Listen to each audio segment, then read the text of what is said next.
For the sake of my son, put down your sword. I will not. You are a fool.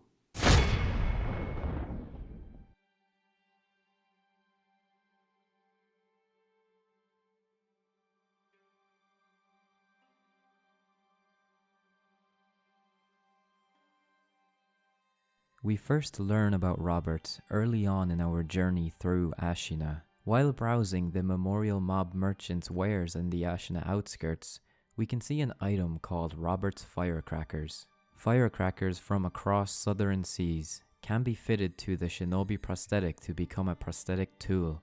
Makes a deafening sound, frightening to animals.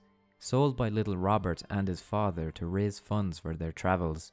Their voyage brought them to Japan, where they would seek the Undying in an attempt to extend Robert's life. From this description, we can gather that Robert is a sick child who may also be dying, and as a last act of desperation, Robert and his father set off to Japan to seek the Undying, more specifically, the rejuvenating waters of Senpo Temple. Looking at the item description of Robert's firecrackers, one thing that really caught my attention is how the picture of the firecrackers kind of resemble a centipede.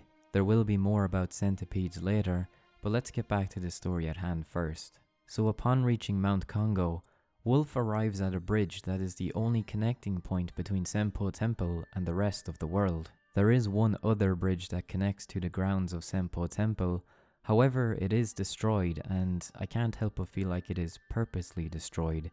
Whatever's going on at Senpo Temple, the monks clearly do not want any intruders. As Wolf makes his way across the bridge, he is greeted by a hulking man in plate armor who tells Wolf to lay down his weapons for the sake of his son. But Wolf has his own personal motivations for getting to Senpo Temple, and he refuses to lay down his weapons. And instead, a battle breaks out between Wolf and the armored warrior. For the sake of my son, put down your sword. I will not. You are a fool. Not only is this armored warrior very out of place with his European-style armor, he is also protecting Senpo Temple, and he's doing so for the sake of his son. Strike me all you like. I am unbreakable. My son will receive the waters. Knowing that Robert and his father came to Japan from a land far away in the west, it's not unreasonable at this point to assume that this here is Robert's father that we are actually fighting. But as the fight ensues and we eventually defeat the armored warrior by knocking him off the bridge, he screams out for Robert's name.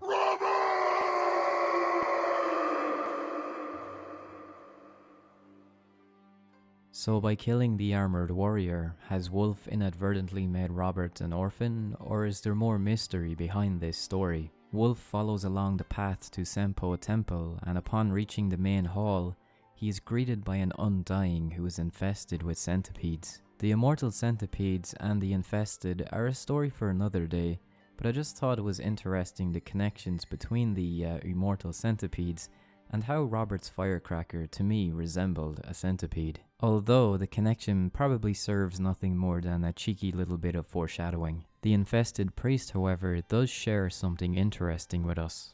Children of the rejuvenating waters, forgive me, that child.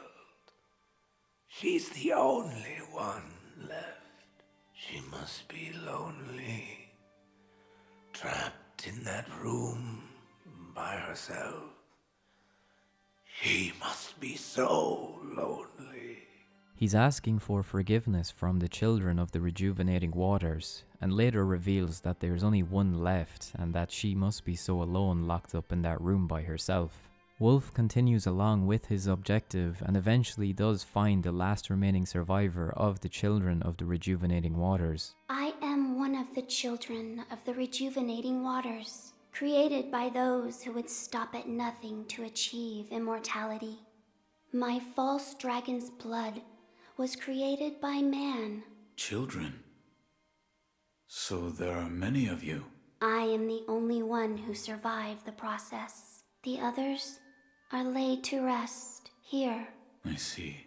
Not only did we learn that she is the last remaining child of the rejuvenating waters, but the rejuvenating waters themselves were man-made by the monks of Senpo Temple. And through this experimentation on children, Every one of them died besides this one little girl, and which is why we find the priest earlier begging for their forgiveness. So with this knowledge we can come to some conclusion about Robert's fate. What makes the most sense to me is that Robert and his father arrived at Senpo Temple to receive treatment, and in return of the favor, Robert's father stood guard at the bridge protecting Senpo Temple. However, he did not know that the monks of Senpo Temple were actually experimenting on the children there. So as the armored warrior protected the bridge and warned any intruders to lower their weapons, he was prepared to fight to save his son.